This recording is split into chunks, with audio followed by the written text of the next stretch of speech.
కృష్ణ భగవానుడు జన్మించిన రోజు ఈరోజు. కృష్ణుడు మనందరికీ కూడా ఒక చక్కటి పాట చూపించినటువంటి ఒక గురువు. ఆయనలో చాలా ఉంది. మనం ఒక కృష్ణుడు అంటే భగవంతుడుగానే మనం చూస్తా ఉన్నాం. ఆయన భగవంతుడే కాదు, ఒక మంచి మిత్రుడు. బాలకృష్ణుడు చిన్నపిల్లలు ఏ రకంగా అయితే అమలు చేస్తారో మరి ఆ రోజు వెన్న కోసం ఆయన చేసినటువంటి ప్రవర్తనాలు ఇవన్నీ కూడా మనం చిన్నప్పుడు విన్నాం. అలాగే ఒక మిత్రుడిగా మరి ఆ అటుకులు తీసుకెళ్తేనే అతని పాద పూజ చేసినటువంటి గొప్ప మిత్రుడు. అలాగే ఆయుధం పట్టకుండా మరి ధర్మాన్ని కాపాడటం కోసం సపోర్ట్ చేసినటువంటి వ్యక్తి. చెప్పాలంటే చాలా ఉంది హిస్టరీ ఆయన గురించి. మనం ఇవాళ భగవద్గీతని మనం ఆచరించాలి. మనకి ఒక మార్గాన్ని చూపించారు.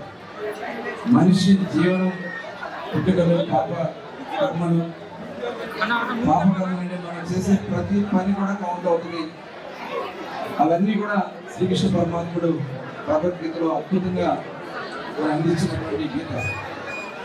ఇవాళ మన భారతీయులే కాదు, ప్రపంచంలో చాలా దేశాలు ఇవాళ భగవద్గీతను ఫాలో అవుతా ఉన్నారు. ఆ భగవద్గీత ద్వారా మనం నేర్చుకోవాల్సిన చాలా ఉంది.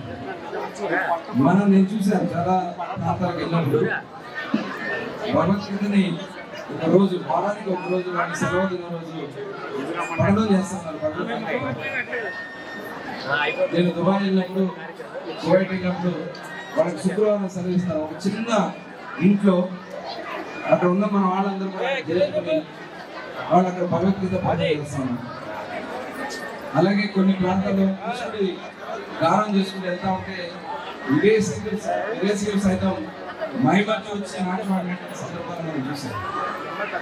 అటువంటి గొప్ప భక్తిభావం కలిగినటువంటి ఆ శ్రీకృష్ణ పరమాత్ముడి జన్మదిన వేడుకలు మన మచిలీపట్నంలో ఇంత పెద్ద ఎత్తున ఇవాళ చాలా ప్రాంతాల్లో ఉదయం పూట గోపూజ చేసుకుని, అలాగే చాలా ప్రాంతాల్లో పూజలు చేసుకుంటా ఉన్నారు. మరి పల్లపాడు సుబ్రహ్మణ్యం గారు దాదాపు ఇది 15వ సంవత్సరాలు 15 సంవత్సరాలుగా ఆయన ఈ కార్యక్రమాలు చేస్తారు. ఎండనగా వాననగా చివరిగా ఆయన ఆరోగ్యం సహకరించుకున్నప్పుడు హాస్పిటల్లో ఉన్న ఈ కార్యక్రమాన్ని ఇక్కడ జరిపిస్తా ఉన్నారు. ఒకసారి గట్టిగా మనం అందరూ కూడా పల్లపాడు సుబ్రహ్మణ్యం గారికి మనస్ఫూర్తిగా అభినందనలు తెలియజేస్తాం. ఆయన అక్కడ హాస్పిటల్లో ఉన్న ఆయన మనసంతా ఇక్కడ ఉంటారు. మరి ఆయన తప్పకుండా ఇక్కడ వీక్షిస్తూ ఉన్నారు. ఎందుకంటే సంపూర్ణ ఆరోగ్యంతో ఆయన రావాలని చెప్పి మనస్ఫూర్తి. ఎందుకంటే 6 రోజులుగా ఆయన ఆరోగ్యం గురించి ఇబ్బంది పడుతూ ఈ కార్యక్రమాన్ని ఇంటి పరిస్థితుల్లో జరిపించాలని నేను అన్నాను. ఎందుకు ఇంత బాగున్నప్పుడు మీరు పెద్ద బాధ్యత పెట్టుకున్నారంటే మరి అభినవ్ కానీ కృష్ణ గారి తమ్ముడు వాళ్ళ టీం అంతా, హరే కృష్ణ టీం కానీ జగన్నాథ్ స్వామి టీం కానీ ఉన్నారు. వాళ్ళందరూ కూడా చాలా బాగా చేస్తున్నారు. మనస్ఫూర్తిగా సుబ్రహ్మణ్యం గారు ఉన్నదానికంటే కూడా బాగా చేస్తా ఉన్నారు. అందుకు మరోసారి మీ టీం అందరూ కూడా మనస్ఫూర్తిగా అభినందనలు తెలియజేసుకుంటూ, ఇక్కడ కృష్ణులందరూ ఇక్కడ ఉన్నారు, రాములందరూ ఇక్కడ ఉన్నారు. చాలా బాగుంది.